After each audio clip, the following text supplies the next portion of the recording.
The seasons have changed, and that means sweet potato pie is back on the menu, lean body style. Start this one with a large mixing bowl and a pound of cooked sweet potatoes.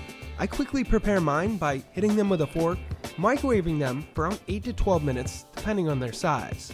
Continue in your bowl with 2 large whole eggs, 1/4 cup of unsweetened applesauce, 3 scoops of our delicious lean body protein shake drink mix, 1 teaspoon of ground cinnamon, 1 teaspoon of vanilla extract, 1/4 cup of some optional sweetener, 1/2 cup of our lean body ready to drink protein shake, and last, your 1 pound of peeled sweet potatoes.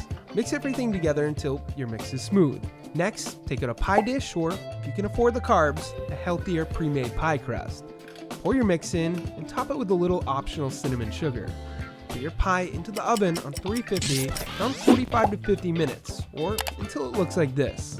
P.S. Don't forget to follow us for more recipes.